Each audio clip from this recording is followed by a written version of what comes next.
This podcast is part of the Zeo to Hero podcast network.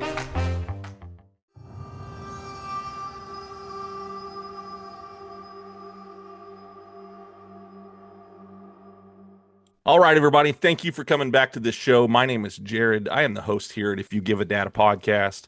And I have a really cool guest on tonight. I actually took the day yesterday. It was a holiday, and I watched a bunch of things that he's been in and saw some kind of interesting films. I watched a few, and we'll get into that and everything. But he is an actor and a filmmaker. He's been in things like the movie Dog. He was in a movie called Wrong and another movie called Wrong Cops.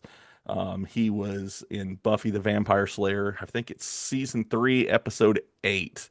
And he played Lenny. And he was also Leatherface in the Netflix film from 2022, Texas Chainsaw Massacre. And I am talking about Mark Burnham. Man, how are you doing tonight? I'm great. Thanks for having me. Happy to be here. Yeah, this is going to be a lot of fun. Me and you, we met for the first time over barbecue in Paris, Texas. So yeah, that I actually really enjoyed that place too. It was really good. Yeah, I mean, I had never really had that. I've had barbecue before, but it was never that kind of Yeah, legacy. I would call that a legacy barbecue place where it's like yeah, you could yeah, tell people were going there in the 60s. It seemed like anyway. Maybe not the 60s, but certainly the 70s and 80s, for sure. It you was know? it was one of those places that I mean they had like it lined up where you could go and pick out your own sauce if you wanted that and everything. But you know, Texas is known for their barbecue. I'm from And Memphis. the meat, Do what? yeah. No, go ahead. Oh, I'm from Memphis, You're so from Memphis? we have a little bit of different Yeah. barbecue there, but you know, hey, I love barbecue. So, The meat was amazing, man. The meat was so good. yeah. Like I don't even know how to describe it. And they would like do the whole slab if you wanted it or Yeah. whatever. Yeah. Some people got ribs. I don't care for ribs, but yeah, those were pretty, it was amazing all the way around. So, I've kind of ruined myself when it comes to ribs. Um Mm. because I've got a smoker at my house now. And Oh yeah, so I'll yeah. go and I'll try some people's ribs and I'll be like, I could do better at home, you know.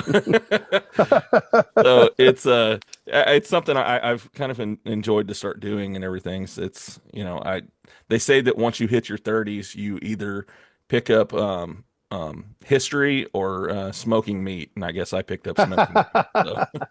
That's funny. Yeah, so there is one thing I want to start talking about right off the bat, Yeah, and it's a movie that I didn't know what I was getting into whenever I first saw it, and that's the movie Wrong. yeah, And then which led yeah. into another movie called Wrong Cops, Hmm. and it, it's an artistic piece, you know. And how did you get involved in that project? So, I mean, I'll tell you the story of my audition, and then I need to tell you about the filmmaker. Okay, So that project, okay, yeah. All right. So this is like 2011, 2012. I yeah, think we shot in 2012 and I maybe got the I got the audition in late 2011. okay, And in those days I was having a difficult time because I was unrepresented. mm, In for an actor in a major market, you I mean, there are some kind of like illegal ways to get the jobs. yeah, Illegal meaning against the rules. right, Um, Not against the law, obviously, but I did not have that means. So if you don't have an agent, you have only a couple of options to see what jobs are out there, and not all of them. Only what goes to the public. right, And the right. majority of jobs in this business do not go to the public, they only go to agents. Hmm. So I had a stretch for a while of where I was not getting uh, good responses. Well, I'll say it this way: I wasn't getting callbacks. It Gotcha. doesn't mean that doesn't mean the quality of the work wasn't good. It just means that it didn't work for that project or whatever. Hmm. You have to assume. I assume that anyway. So I thought I better check myself to make sure. And I signed up for this thing, which in LA and New York they have called casting director workshops, Okay. which is where you go and you have the opportunity. I took a class, I took an audition class Hmm. with an A-list casting director because I wanted to check the response that she would have to my work. Right. And then I can gauge whether it's just a, you know, kind of a dry spell or if I need to drastically change what I'm doing. Gotcha. Gotcha. So I did that. And during that class, it was a 6-week class. Her name was Donna Morong. She's a great person and a great casting director, top list, A-list movies and stuff Hmm. like that. Hmm. And I saw, because I still watch the breakdowns that I can see on a daily basis just to make sure that if there's something I want to do or if there's something I feel I'm right for, I can submit. So there was this movie called Wrong, Hmm. and it was like the investigator. And I was like, oh my God, that sounds perfect. So I submitted for it. Yeah. And it was the lead in the movie. And I did not get an audition for the lead in the movie, but I did get an audition for a police officer, a 1 day role, what they call a day player role, which is you're just on the movie for 1 day. Yeah. And I did that audition in front of her, and she was very happy. And then I I can't remember if she called me or what, but somehow word came through that uh, not only did I have the role without a callback, but the director was writing me an additional day.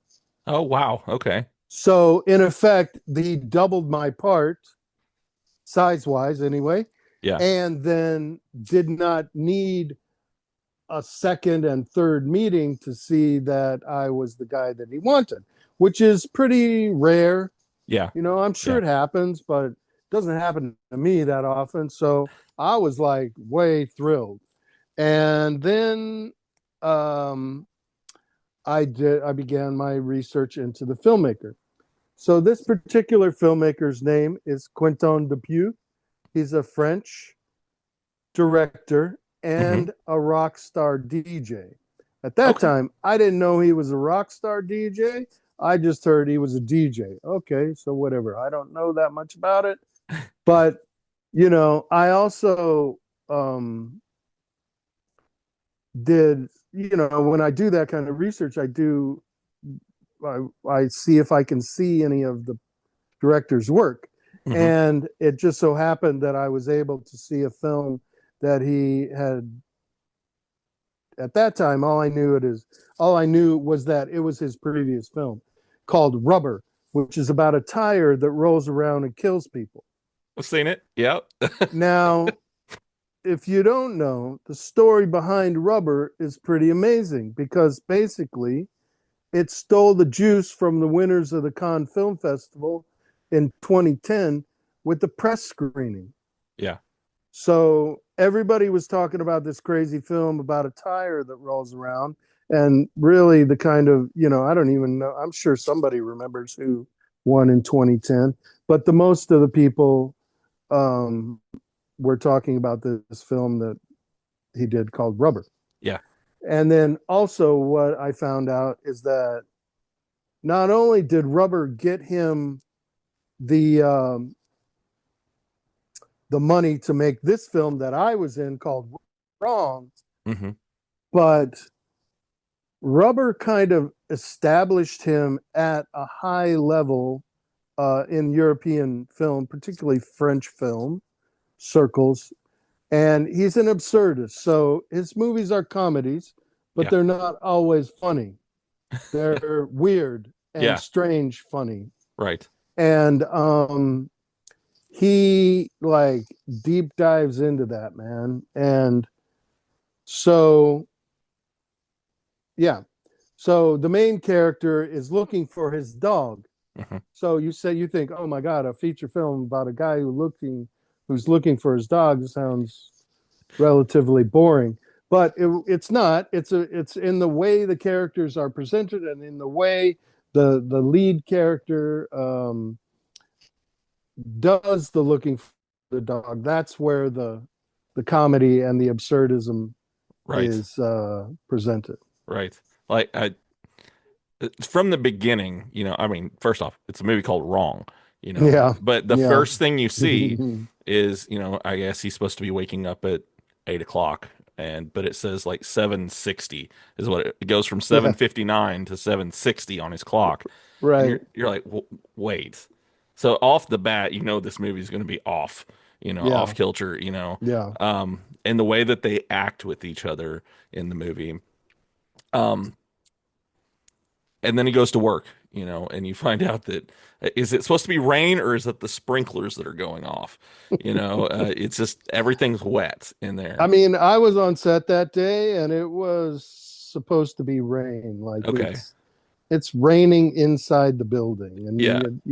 yeah, it's not the sprinklers. It's supposed to be raining inside the building. Yeah. Yeah. I'll give you a little clue, man, and you'll have to watch Rubber again Okay. to for this clue to take full effect. In it, there is about a minute and a half, 2 to 3 minute monologue by one of the characters. Okay. And that monologue is basically the, I don't know what you would call it, the filmic philosophy, or that is Quentin's whole through line in art, in the art of film. And it's Gotcha. basically, you can boil it down into a sentence or two. Hmm. Like, why is E.T. brown? Okay. Somebody Yeah. decided that E.T. should be brown. Right. Now, they could have gone any number of other colors in the palette, Yeah. but they didn't. They chose brown because that's what they wanted for their film.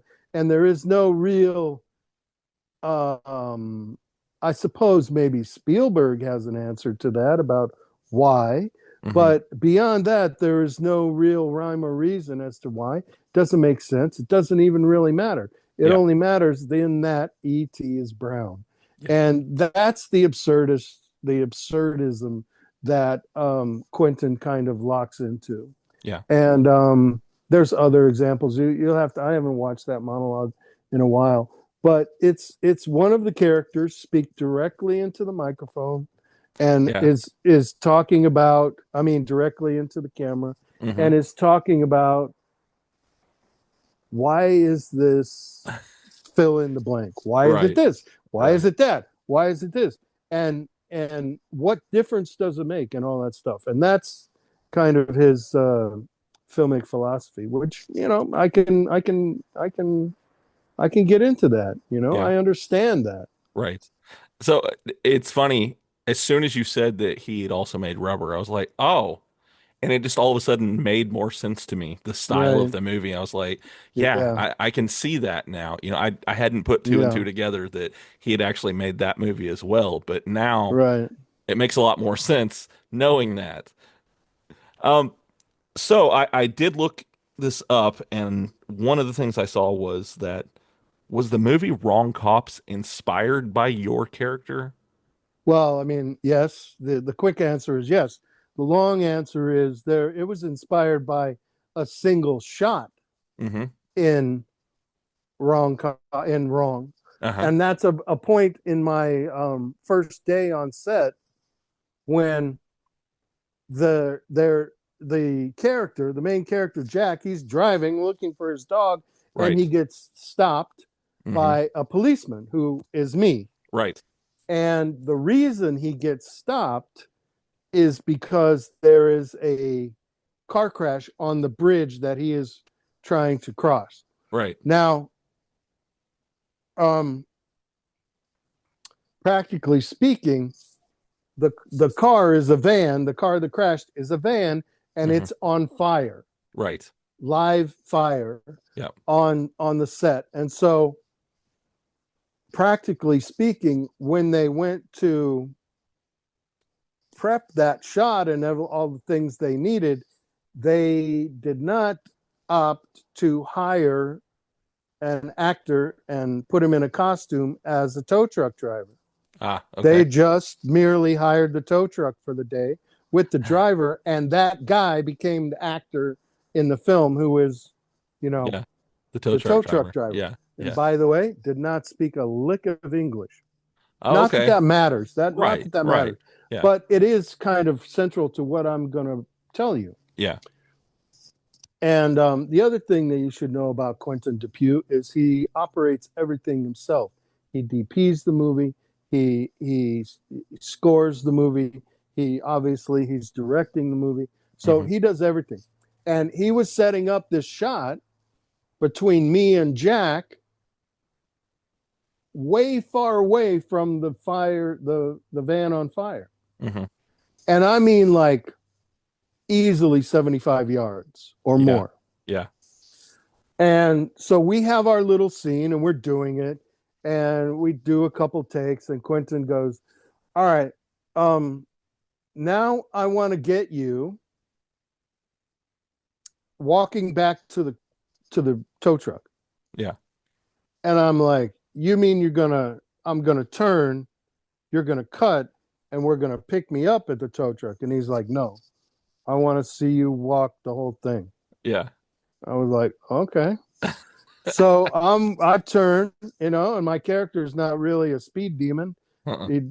He's more about like I move, he's like if I had to put an animal to him, he's like a grizzly bear, this character, this Yeah. cop, because he enforces his will on other people, and then he moves when he Right. He does what he wants to move. wants when he Yeah. wants. So Yeah. it was not a quick Right.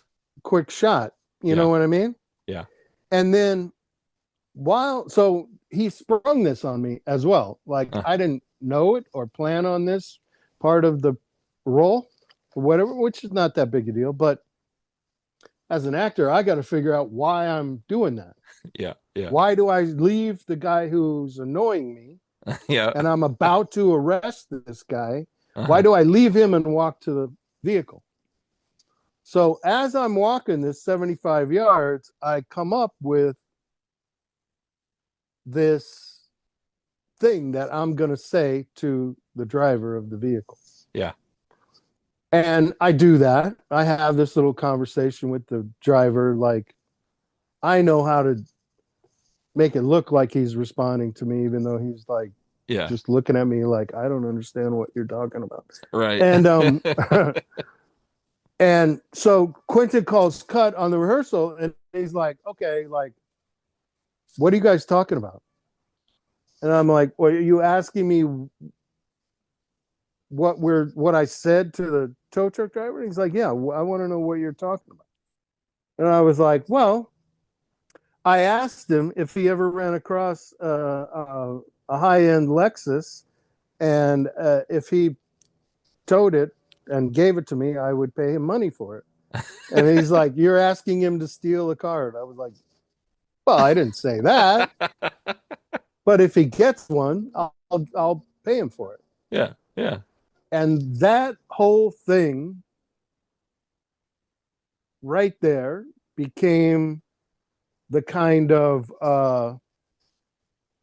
seed, if you would, for wrong cops. Yeah. Yeah. And it's also, you have to add into that on the days I worked on Wrong, Quentin really loved what I was doing and how I was playing the part. That's really just this asshole cop. Yeah. And but not an asshole like beating up people, just like Don't care. Yeah. a verbal prick. Yeah. Yeah. Like, yeah. Yeah. He really loved it. Yeah. And he loved the way that I work and film and all that. So while he's editing it, he, I guess I wasn't privy to this knowledge until much later, but I guess Manson was emailing him going, "Hey, I saw Rubber and I want to work with you and let's Oh, get together and yeah. figure something out." So while he's editing Wrong, which he did very quickly, by the way, because I think I think we shot that in April Uh-huh. and it went to Sundance the following year. Wow. That's So fast. that's, Yeah. I mean a year is not that fast, but Still, if he's doing but it by himself, though, that is fast. Yeah. yeah, yeah. I mean he knows, like he's been doing this for 10 years. Like Right. there's a famous, at that time he had been doing it for 10 years. There's a very famous in Europe there was a famous uh very popular ad campaign for Levi's that had this yellow puppet named Flat Eric, and Okay. you can search it on YouTube and still see these. And yeah, so that is Quentin Dupieux. That's how he rose to become a director as he's making this kind of music for this puppet. Yeah. The music is not for the puppet. The puppet came out of the music, Right. but it's like his music. And so then I found out, oh, he's definitely a rock star DJ, which we'll get to more for the next movie. Hmm. And that's how he made his name as a filmmaker. This ad campaign for Levi's that ran for several years in Europe and very popular. Right. Um, so he's editing Wrong and doing it very quickly, and it goes to Sundance, and at in a hot tub in Sundance at like 4 a.m. He wasn't in the tub, but other people on his team were, and they're like, "Mark, we have this other thing we want you to do." So I was like, "Cool, man. Maybe I'll get a week out of it." Yeah. Yeah. We get back from Sundance. He sends me the script, and I'm in every scene on every page. It's me and Manson for a large part of it, Right. but then it's me as a central character to this film, and I was like floored, Yeah. you Yeah. know, because that doesn't happen to my level of actor at my age in Hollywood. It's like the stars lining up, and the acting gods like sent a bolt of lightning down and made it happen, and I was just like amazed, man. That's, And I that mean, movie is called Wrong Cops. wrong cops, which Yeah. I will, there was a lot of names in that movie, you know. I mean, the guy from Tim and Eric was on there. I remember seeing him. I mean, Yeah. there was a lot Yeah. of names that I was, and people I was like, I recognize them from Mm-hmm. other things. And I'm For guessing sure. it was due to the popularity of a lot of them were probably from movies like Rubber and movies like Wrong that probably brought them in. I don't think he worked with Wareheim, is what you're talking about. Tim and Eric. It's Uh-huh. Eric Wareheim. Yeah. That's the actor's name. I don't think he worked with anyone before, but he liked the show Tim and Eric a lot. Yeah. And that kind of weirdo comedy is right Yeah. up his alley. Right. Um, but we shot Wrong Cops as a short film. Hmm. And then at that time, you got to remember, this is 2013, 2014. There was no streaming. Right. And pretty much the only way kind of long, short form films got put out was to put it onto iTunes, which was perfect because he already had a relationship with them from Yeah. his music. Gotcha. And so we shot that film as a short in February of whatever 2013, I believe. Hmm. And then he quickie edited it and made a deal with iTunes and he called up, like, this is what kind of filmmaker he is Yeah. in Europe anyway. He called up the Cannes Directors Fortnight it was like, hey, I have something I want to do. Can we do it? And they're like, of course, whatever. So it got into Con Directors Fortnight, Yeah. which is a sideline film festival that happens along at the same time as the Cannes Film Festival. Yeah. And so it was widely promoted that there would be a simultaneous Apple iTunes download of the completed short film when the screening occurred in Cannes. Gotcha. And in the following, I mean, it was some kind of record for those days because in the following 72 hours, it had like, I mean, like 475,000 downloads in Wow. the subsequent 72 hours, Yeah. something that had never been done on Apple iTunes Right. prior to that. That's impressive. That is really And cool. then, yeah, because of that and the downloads, that got us the money, him the money Yeah. to make the feature, which we did in the following June. Yeah. We shot we shot the whole feature. Right. Uh, Yeah. yeah. The movie Wrong Mhm. Cops had it had that feel, but I love how it starts out to where it's just got, emergency people just sitting around like texting on their phones or just sitting there, and just looking at stuff. It just Yeah. cracked me up. And then the next thing you Yeah. see is you.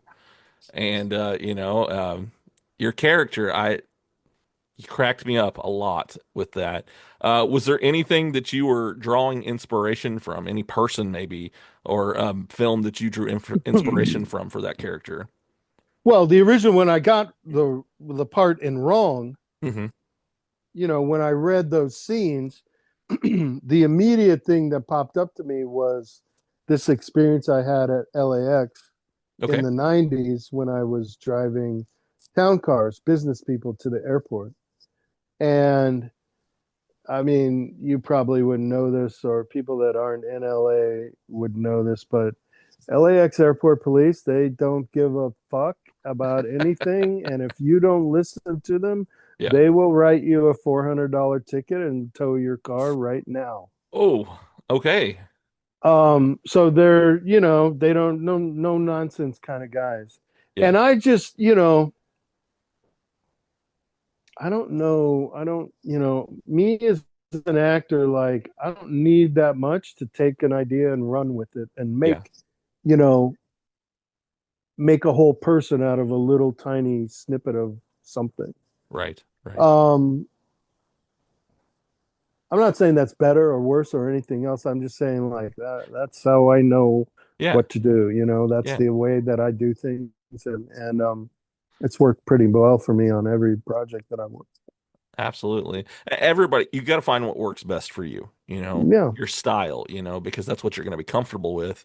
yeah, And I mean, you got some people that they go full method, for a character and they have to live that yeah. part, And but everybody has their own way of going about it and finding what works good for them.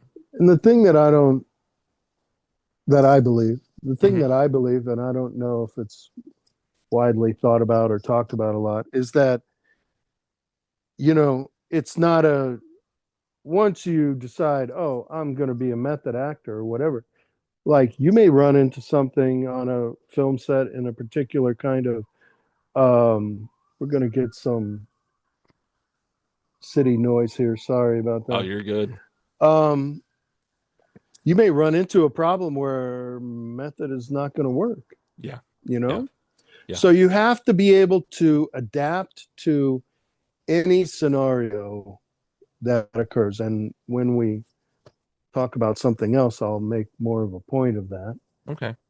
Because there is no be all and end all. You know what I mean? Like, Yeah. I mean, I suppose if you're making 20 mil a picture and you can dictate to others how the set works and all that, that's another thing. Yeah. But I've never experienced that. And, so I'm just left with what I do. And, like you said, I feel like everybody I've ever worked with has been happy with my performance and my demeanor on set and the way I work. And so, keep doing it. Well, I mean that's all you can do, Yeah. You're, oh, it's almost like your word is your bond, but Yeah. your reputation, people will be like, oh yeah, he's a good dude to work with, Yeah. and the one thing that I thought was cool, kind of changing the subject here a little bit. No problem. Um, when we did the convention there in Paris, Texas, you brought a little something extra, and I was like, that's really a good idea, and that was you had the music playing, I mean, otherwise Oh it was just yeah. dead noise in the Yeah. I space, really kind of like, again, that happened just because there was nothing going on there. right. And I was like, oh my God, I can't believe they didn't figure it out. And then they started playing something that was like Monster Mash just on a loop on YouTube. And I was like, Yeah. oh my God, this is a nightmare. Yeah. So I just, my agent had found this cool Spotify playlist that was vintage Halloween. So I just played that, had the Yeah. Bluetooth speaker, and Right. it was good. Yeah. Well, I mean, because you did two conventions. I think you did McAllister, Oklahoma, and then you Yeah, did Paris, Texas. And yeah, the one that I met you at was the one in Paris, and I think they had like a sound system or something there that you were able to use for it. yeah, yeah, yeah. Yeah. Yeah. So, I mean, adapting to that and, people saying, well, I mean, this dude has good ideas, that's important to be able to have that.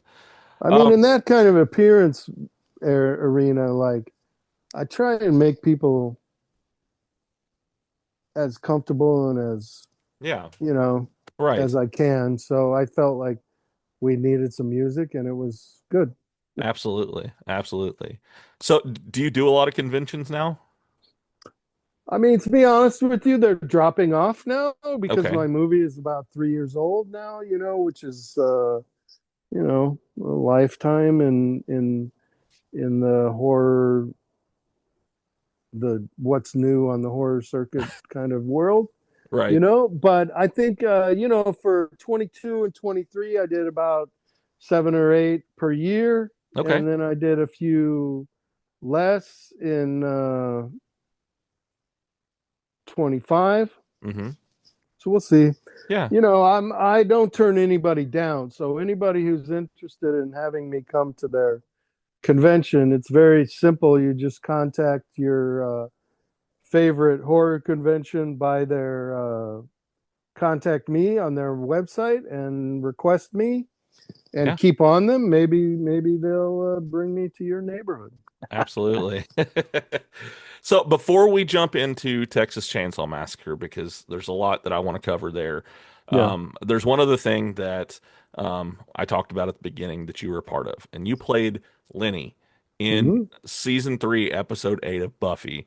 Yeah. And I kind of wanted to talk about that because whenever me and you met, we actually did talk about you doing that a little bit and kind of working with Joss even, I mean, he's done a lot of different amazing TV shows. A lot of my favorite TV shows have been him. Now I Yeah. know he's been in, kind of hot water and stuff like that, but his stuff that he creates has been, amazing. I mean, it's through my teenage years and stuff, it's a lot of what I watched was Angel, Buffy, Firefly, Dollhouse, Right. all those Right. things. How Right. did you get that part? And kind of talk about being on set. I mean, dude, every part that I have that you Hmm. would know me from is one by audition. I'm not. I don't have the juice to get offers and so stuff like that. So I won that part by audition. Hmm. It didn't hurt that I was pretty well known in the casting community for being able to fight and being able to speak, Yeah, yeah, so I think they maybe thought for a second about making that character a stuntman, and then we're like, no, we need to have this scene. And I just, I was good at that stuff then, and yeah, I won it by yeah, audition. yeah. Well, like you said, you had the talking role and everything there, and I guess the Yeah, backstory was that you used to work for Spike, yeah. whenever he was in town and everything. And I think this one episode was one where he was in town because he wanted Darla back, or not Darla, Drusilla back. He had just come back. Yeah, Yeah. And the funniest part about it, and I didn't know if this was an ad-libbed line or if it was, something that was actually in the script. And it's as he's banging your head against the table, and he's like, "Does baby like his supper?" Uh, Yeah, yeah. that I don't know. Was that an ad-lib thing or was that I think that was in reference to my dig on him for eating. Well, I'm pretty sure in the series, like he was pretty well known for eating baby food. okay? Okay, I mean, I don't know, yeah, but my line to him was, "You're getting soft, yep, yep. soft like baby food." That's right. Yep. And then I guess that pissed him off, and that's why he killed me. Yeah, yeah. Th Good enough reason as far as I'm concerned. Yeah, well, and it's Spike, so Yeah, what are you gonna do there? Uh, yeah. so have you been a fan of any of the other projects that that Joss has done, or Oh, yeah, for sure. yeah, Absolutely. I love Firefly. I wish that it had continued more, me too. you Yeah, know. yeah, I tried like hell to get in on Angel, but I never was able to. So yeah, I don't know what that's about, but you know, I don't know. And Joss about the whatever you want to call them, the allegations against him. yeah, He was I don't know anything. Like I was only on set for 7 out of 10 days or something like that, whatever it was. yeah, And so uh, I didn't have an opinion or a knowledge about his onset demeanor. I can right. tell you that he was nothing but great to me. Yeah, And in fact, you know, and I don't know why he did this. Maybe because there was a hit show and he could do whatever he wanted, or he yeah, liked me. It was never stated or asked, or we never talked about it or anything. But he brought me back multiple days. I yeah, mean, like at least two, maybe three more days after we were shot, yeah. uh, just in case Right, they right. they needed me. And Yeah, to me, like that was a big deal because it was extra money on that contract. Like the contract, I think I had a 3 day contract on that show, and yeah. it ended up to be 4 or 5 out of 7. So It's really it, cool. it, it was a big deal to me because those years I was Yeah, a day playing actor, meaning like I'm just third spear carrier from the right, and yeah. I'm lucky if I get a line or whatever. But that's how I clawed myself up in the food chain, and now I play lead villains. It's a good place to be, Yeah, because yeah. leading But in, that was a difficult job because it was 4 hours into the makeup, 2 hours out, and right. to bring back somebody for extra days and then have me sit around all day, like that's not normally done. They would be like, "Oh, we're sorry," Yeah, but I was happy to be there and happy to experience that process. I'm sure that that time, even though it's a different style of makeup, that hmm, time in the prosthetics did nothing but help me later on in Texas Chainsaw Massacre. right. I always really liked that style, that design that they came up with for the vampires on there, They Yeah, they would have the bumps on their forehead, and it wasn't just teeth, There was a way to no, actually distinguish, oh, that's a vampire. right. Did you get to get a picture of yourself in the makeup or I anything? do, I do. I have one somewhere. For a long time, I had it on my website, but then whatever. Yeah. Then somebody Yeah. claimed I used a photo that I didn't own, Gotcha. I and gotcha. I had to take all the photos down off my website. Ah, But ah. I do have one somewhere. Right on, right on. Hey, yeah, Yeah. it's I mean, like you said, it was a lot of time going in to get it And on the and guys, take it those off. guys, the crew that was doing the makeup in those days and that show, like they were total pros. They were cool Yeah, guys to hang out with and stuff. yeah, And I didn't know anything, so I was just like sitting in the chair while they're gluing shit to my face, like whatever, yeah. So it was a lot of fun and a very educational job. Right, right. Um, So this kind of leads into the next part, and that is talking about Texas Chainsaw Massacre. Man, Yeah. I loved that movie.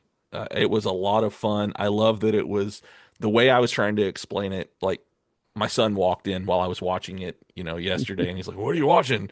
And I was like, "Oh, Texas Chainsaw Massacre," and kind of I said, "This is."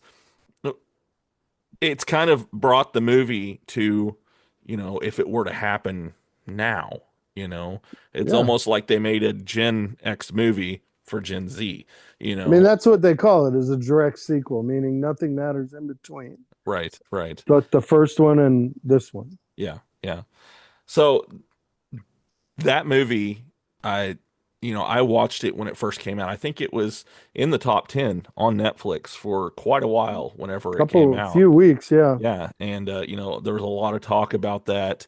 And, what was it like preparing for that role? Because it's a very unique role, I mean, he's not somebody who talks, Yeah. so everything has to be, your body expression, and what was it like Yes. preparing for that role? Well, I was hired for a very specific reason, which was that I had a similar body type to Gunnar Hansen. Okay. Okay. And it was made known to me very early on that they expected a what they really wanted from me Hmm. was to play Gunnar playing Leatherface if he were alive today. I got you. Okay. So, after I'm like, oh, yeah, no problem when you say that in a meeting. And then you think about, like, oh, what the fuck am I going to do? You know, because I don't have him. I can't access him. I can't go, let's take a walk around the park, blah, blah, blah, whatever. Right, I right. can't bend his ear. I can't ask him advice. I can't, I don't have him. All I have is the couple of films that I could find of him Hmm. and my imagination. But once again, like I'm just kind of hitting on this now based on what I said about the airport cop. Like that was enough, it was enough for me to see his movement patterns and how he carried himself and used the saw in various ways. That was enough of a seed because obviously, or maybe not obviously, I can't just mimic him because my movement patterns in this film are different than the movie patterns that he was Right. doing. Right. So it does take a bit of imagination and extrapolation and a little fuzzy logic to be thinking like, oh, what would he do in this scenario? Yeah. So, but that was enough for me. And that between that and the research that I could do watching his work, between that and the on-set guidance of the producers and the director, Yeah. I feel like it came together quite Right. nicely, and people responded to it, and I'm really happy with the product. I think the producers were happy with the product they got, and Absolutely. people at my table at the conventions respond to it amazingly. Right. You know, Right. Well, yeah, I love how even at the end, you do the big swing with the chainsaw, yeah, which is a yeah, callback to the original and everything, and yeah, I really liked that you were able to do that. Um, Texas Chainsaw Massacre for me has been one of my favorite franchises for a very long time. yeah. And I remember the first one I was introduced to was the 2003 version. Uh, And it was that one was kind of what brought it back, I guess you could say, uh, to where it kind of let people see what was going on again, in that way. Um, yeah.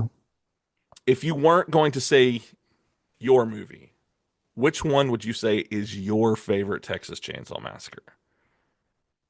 I mean, I watched what was relevant to me, so that really only meant one and two. Okay. Um, because the other ones either added something in that was not relevant to me Right. or was not really, I didn't need to see my character as a child at all, really.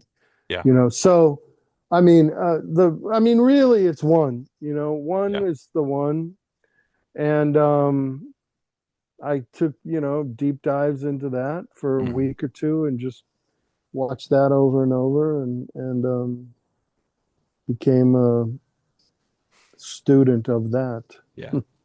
I One is a great one, to go Yeah, back and watch. I mean, if I what all of them, in my opinion, are great because, like I said, that's sure, my favorite franchise.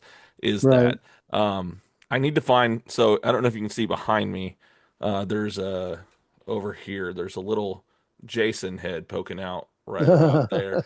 I need to find a Leatherface like that. When I got that, like Walmart for Halloween this year had a bunch of those, and uh, but they were sold out of the Leatherface one. And when I got there, yeah. and all they had left was the Jason one. But I need to get a Leatherface just I like think that one. NECA has a statue. Do they? Okay. Yeah, Yeah. you might want to look at NECA. Yeah. Okay. Okay. Um, there's a scene in the movie that I probably one of the most popular scenes Hmm. and cracks me up, and that's the scene on the bus where Yeah. you're on live, they're filming you and they think Yeah. that's gonna save them, from you doing anything. No, it doesn't. So playing out that scene, it seemed like it was a lot of fun. Yeah, well, the bus scene was, it was a bear, it Yeah. was very technically constraining. Okay. The other thing that we haven't really talked about is we shot this film during COVID. So there were very strict guidelines about how long we could shoot and, Hmm. this, that, and the other thing that had to be adhered to. Yeah. Um, but that being said, the other thing that is kind of a gem about our movie is that it's all practical effects, man. It's 100% practical. Yeah. So when I skewer those lovers kissing Yeah. in the back, or when I cut the girl in half out the window, all of that stuff is really like technically difficult to shoot because it involves so many people, so many elements, Yeah. blood, uh, you know, either a live person or a dummy, and then, making it look like it's, horrific. Like all of that stuff is like, but that's what it really turns me on about it. Like I get into that stuff about making horror movies, Yeah. and I kind of like am in my element then. Yeah. I mean, you say fun, and I don't disagree, but in it, the doingness of it is not fun. Like it's, Right. Right. long days, late nights, very sweaty. Yeah. Sometimes it's very cold. Sometimes, blah blah blah. I don't mean to complain, but I am saying like it's, while I'm doing it, I'm incredibly challenged and driven to get the best thing I can get and all that stuff. But I will, it's not really like I'm not sitting there going, "Wow, this is so cool and fun." Yeah. Yeah. I don't mean to judge or Oh anything like yeah. that. No, I'm no. just saying like it's a bit more involved than that. Right. Well, I'm saying in the finished product of Of itself, course, going back and yeah. being like, oh, a lot of hard What's work went into this. Has to be fun to go back and watch it now. I'll tell you what's really fun and what you may or may not know is if you pause it, as soon as I step up to the bus and that guy goes, "Do anything and you're canceled, bro." Um, Yeah. what happens is the camera turns back to me.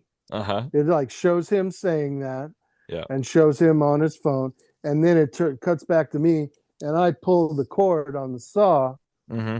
and then it cuts back to him over his shoulder, so you can see. I mean, it's blurry, but you can see the Yeah. posting, and it's like he's on Facebook Live or whatever, something like it, Right. and people are commenting. And one of the people who's commenting is named the director of the film, David Blue Garcia. That's the Okay. name of the account that's commenting. And his comment is, "Who hired this clown?" So that's, I mean, that's Fede Alvarez. He's a genius once again. Like, you can't, there's a lot of, I wouldn't say a lot. There's some detractors to the film, but I will say this: you can't argue with Fede Alvarez, man. Yeah. He's a straight up genius. He's got the Midas touch. Whatever he turns to gold Yeah. because he is a fan of the genre and he can make scary shit. You know what I mean? Like, Right. he just knows how to do it, Yeah. and all of that stuff, including the concept of the bus Yeah. as a filmic device. Right. Like, he's the one who put the bus in there. Yeah. Yeah. He's the one who put the massacre in Texas Chainsaw Massacre because he wanted to see one, whereas there's never been one prior. Right. Yeah. So, I mean, that's genius. yeah. Yeah. And that's just one of the things he's genius with. He's very, Right. all the kills, that's him, Yeah. you Yeah. know. So the reasoning behind it. So, as you said a few minutes ago, it's a direct sequel Hmm. to, the first one. Yeah. And so there's many years where he didn't kill from what you gather with that because she Yeah. wasn't able to find him. And I had to be because there were no more killings going on. Right. The reasoning behind it, and you notice that change, and it's when the woman who's been taking care of him dies. As soon as Yeah. she's gone, he starts killing. Yeah. And so in his mind, from just my interpretation is he blames all of these people for losing the person that he kind of cared about. Yeah. Absolutely. Like, let's extrapolate or pretend like let's just kind of spitball or throw some ideas around for a second. Okay. Let's say she died. She just killed over walking down the stairs Yeah. and there were no other people. Right. I mean, I made a conscious choice that he was not indiscriminately maniacal and just like would kill if not, kept from doing it. Yeah. I think that if in fact she just killed over and there were no people who caused her death, he wouldn't have gotten the saw out of the wall. He would have just like sat there until he starved to death or somebody Right. else came. And that person, whoever, let's say it's somebody else, comes in and finds him, that person wouldn't be in danger. Yeah. But Yeah. because they are they being the, whatever you want to call them. Yeah. The people who came into town and the Yeah. sheriffs. Yeah. Yeah. Because they are the ones, from my perspective, who caused her death. Yep. That's the purpose for the rampage. Right. Well, and you see him in the back, trying to, he's, messing with her oxygen tank and everything. He's trying to take care of her as they're going down the road, even, Yeah. So I mean, I can totally agree with you on that part, that he might Hmm. not have done that if it hadn't happened. Um, Yeah. it's it's open to interpretation, but I think that Yeah. it's it's almost a sad story in that aspect, because it was somebody Well, who, he did all these murders and then this woman took care of him and he didn't do anything during that time. So there had to have been something there with her, the story of her taking care of him, yeah. and it made him snap. I mean, it's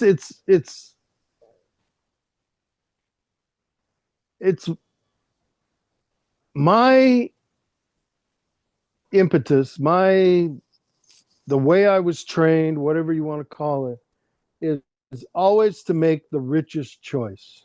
Yeah. Rich meaning layered. People are not black or white; they're shades of gray, Yeah. and so to me, the strongest choice was to make the decision that in the first movie, he was being forced to do those things Right. by that environment and that family Yes. and that upbringing.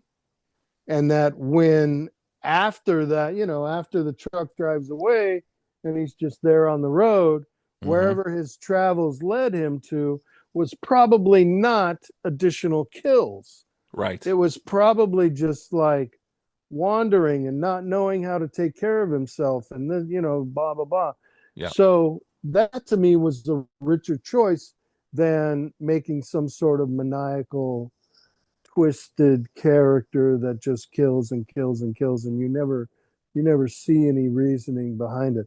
I will always strive to make the choice that creates the greatest depth of reveal Yeah. for the character. I mean, Yeah. it's just the way I was trained and all that stuff. Yeah. So when you're not acting, you're not working, when you're not doing anything, what do you like to do in your spare time? What do you do for fun? I mean, I play Call of Duty, I Okay. play I like to go see movies a lot. Yeah. I really am a student of the art form. Like, I watch a lot of movies and I mean this more recently, the past year, it's been more difficult to survive. So like mostly I'm just trying to figure out that, Yeah. like Yeah. trying to get by until the next, thing comes along the line, Right. Right. auditions or whatever that is. Yeah. So are you a PC gamer? Are you a No, PlayStation? no, I'm on PlayStation. You're a Yeah. PlayStation. I've just got one in July, so a Oh, I PS5. did. So Yeah, yeah, nice. yeah. You know what? I didn't really care for. I mean, this is money as a whatever Yeah. little insight into me. I didn't really care for the update from Call of Duty that happened a few months ago. Okay. So Yeah. I went back to Red Dead Redemption, and I've kind of been getting back into that. I, Yeah. you know, Yeah. First one or second one? the second one, man, the Second one. second one. Yeah. During the pandemic, before I had won the role of Leatherface, like during the month of late January, early February of that year, Hmm. when the job that I had at that time was shut down and Yeah. I was just home. Like I went up into the mountains in Red Dead Redemption. I found this lake where I could just sit there and fish. And that's what I did for like days and days and days. Oh I my just had gosh. a little tent and a Yeah. little fire, and I would go out and, Yeah. shoot bears and elk and whatever else. And Yeah. whoops. And I did that for days, and I was happy. I'm like, that's fun to me. Is to, I'm a product of. I'm probably dating myself, but like when I was, I think 10 years old, Pong came out, Okay. and I was like, oh my god, I love this thing. I want it all, and I would have played it nonstop then Yeah. if they had let me. Yeah. But so now as an adult, of course, that's where I spend my time is on Right. video games, all kinds. I really, really dig them. Nothing wrong with that. Actually, again, looking behind me, there's a TV back on the other side of all these toys. And I've got a bunch of game consoles over there.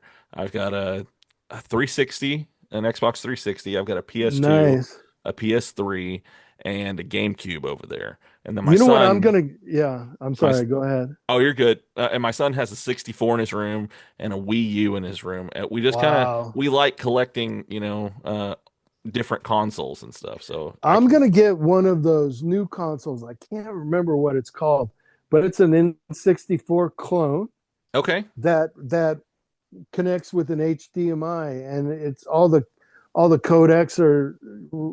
proper and right for the framing, and Yeah. the so you could play GoldenEye, you could play Army Men. Like Yeah. I must have spent at least 6 months running that little plastic Army Man guy Yeah. around the bathroom and up in the bathtub and up the Christmas tree and Yeah. all that. You know, like I could get into that a lot. So there's a new system. I think it's called Analog or something like that. I'm Okay. not sure, Okay. but there is a new console that will accept all of the cartridges Okay. from N64 Wow. and the controller. That's cool. That's Yeah, cool. I'm gonna get one of those. I, I'm I'm a, I'm actually looking into they make wireless controllers for them now, you oh know, yeah, and I'm actually looking to maybe get that because man, the drift on those things are horrible I on know. Yeah, yeah. but hopefully these newer ones it won't be as bad. That's funny. Yeah, for sure. So do you have anything coming up that maybe you want to talk about? I mean, not really. I'm just always auditioning. It's always possibility that you'll see me in something else. You know, like you we're so at the beginning of 2025, we were coming off 2.5 years of strikes. Mm-hmm. So no auditions were happening during those years. Right. And then the week of the January 7th, 2025, that week I had 3 auditions for the first time in 2.5 years. Oh And wow. I was like, yes, we're back. Let's go. Yeah. And then, of course, the fires happened and Right. killed that. Yeah. So basically, we're just now getting rolling Mm-hmm. from, and I say we, I mean the entertainment industry Yeah. and Los Angeles as a production hub Yeah. is just getting the machine rolling again. And so I'm, looking for the next thing, waiting for the next audition to go in and win and get on to something else. I'm always doing that. Right I on. got a great agent, and me and my agent get along really well, and so she's always got me in mind, and I'm really Yeah. thankful for that. Awesome. Awesome. So are you from LA area or did you move there No, I moved later? here. I moved here in my 20s Okay. to go to acting school, Yeah. Yeah. I and knew you did yeah. I knew you did some work was the Met was it the Met Theater I where you were at? Yeah, so I was a founding member of this thing called the Met Theater Workshop. Hmm. And the Met Theater was a live stage theater, producing plays, Yeah. established plays. But the theater itself was run by a collective of A-list movie stars, Gotcha. which you would definitely recognize their name if I were to drop it, but I'm not going to. But the point is, they would come in on the Saturday and we would do this workshop. And me and all, a bunch of my friends and other people that I didn't know, we would do scenes for them and do scene work, and they would comment on the work. And, like, I don't know, high percentage, 90% of my process Hmm. was formulated in that workshop with those people um, commenting on my work and formulating my ideas about how to create a character and all that. Yeah. And these are, trust me when I say, these are A-list Oscar winners, nominees, Yeah. Pulitzer Prize winning writers, Emmy, Tony nominees and winners. Like, these are the cream of the crop, and Wow. they are they continue to be um, well, I'll say this. That time period continues to serve me as um a guide in my work to this day because of how strong it was. Yeah. Yeah. Yeah. So we're coming up close to a close here. I've just got a couple more questions for you and then we'll No, get you I off of mean, here. no problem. I'm not in any rush whatever you got. It seemed to be said it's the sun's down now, so it seems to be light enough if that's, Oh, everything looks good, all and right. your painting behind you looks really awesome too. So I had that made from the poster for Texas Chainsaw Massacre. that's cool. That's That cool. first poster from Legendary. Yeah, yeah, yeah. Was Yeah. that the 2003 one No, no, that's my movie. from your movie? Okay, okay. The Yeah, yeah, painting, the colors at the bottom reminded me of the cover that I had on the DVD. So that's yeah. why I asked that. It's a Oh, there we go. Okay. Yeah. yeah. It's a That's so cool. yeah. Yeah. So if people want to follow you and what you do, how can they do that? The best way to see where I'm at and what I'm doing and whatever my opinion is about a very limited selection of topics is my Instagram and Facebook. On Facebook, it's just my name. I got a beard and a black eye. On Instagram, it's Take Two LA. Same picture, beard and a black eye. Yeah. Um, that's where I promote things, and that's where I will announce anything that needs to be announced and so forth. All Pretty. right. I don't really. I mean, I'm on other places, but I don't use them as a promotional tool. Yeah. Yeah. Yeah, So, um, I lost what I was going to say. no, that's all right. If you could give somebody one piece of advice that is just starting out, what would that be? Well, I'll tell you this. I'm here because I didn't give up.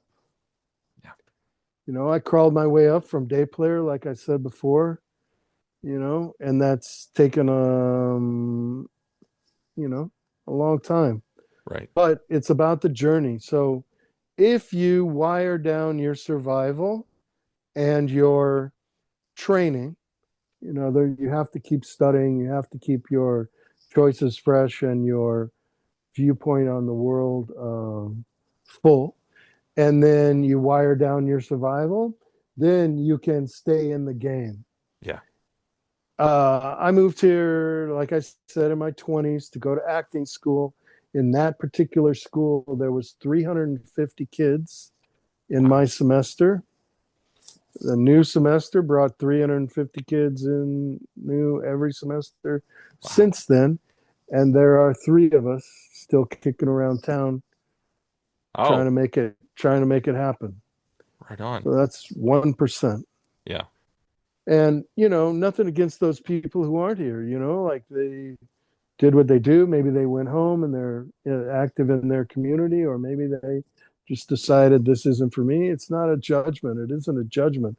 But I am the idiot who didn't give up, and that's why I'm still here, you know? Yeah. Yeah. Well, I don't know that I'd call it idiot, because you're doing some awesome stuff. You've done some awesome Well, stuff. And, I appreciate your body of work that I have got to, see. I And I had fun yesterday. I appreciate that. I say it that way because it's a lot of years of no health care, no retirement.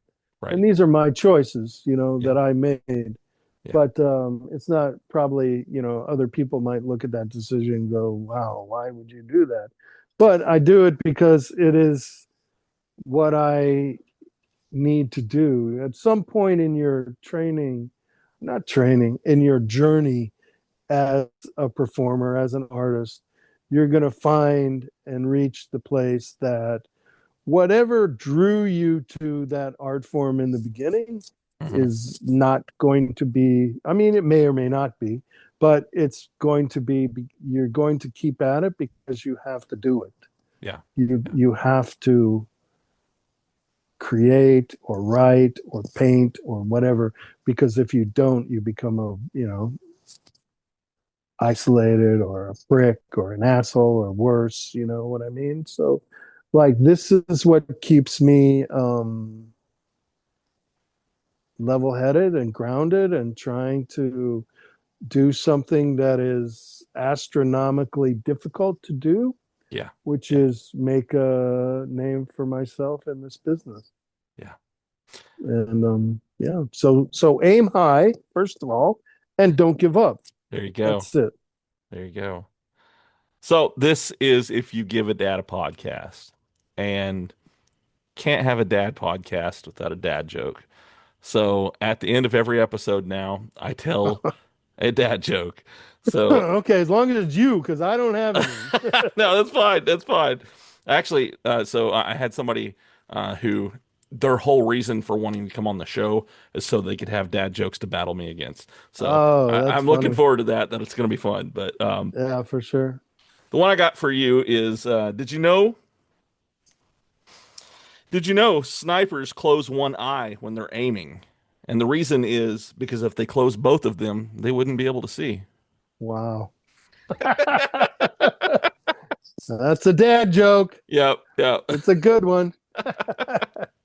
It's funny. All right, Mark, this has been wonderful. I have enjoyed talking to you. Thank you Same for being here. on the show. We'll have to stay in touch, man.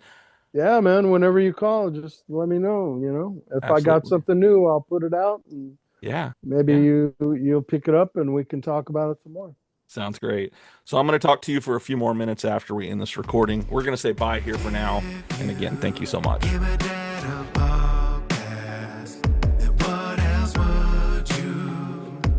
And then he ended up taking the microphone away from me and interviewing me for 5 minutes. Oh, that's and cool. I was trying to keep up. And the guy's a genius. Yeah. I'm definitely the first. Here, there we go. Yeah. I am Groot. There you go. About that. Let me see if I can. I've been working on impressions. Let me see if I can do Vin Diesel. I am Groot. I am Groot. No, that's terrible. Okay, it's my turn, right? I let us into this. Yeah. So I gotta pay up. My favorite horror movie. So I read something on your IMDb, and I have to ask about this. Is it true that you broke into Graham Chapman's room to meet him? Yeah. It is. Yes. Okay. Yes. Kind of tell that story true. a little bit.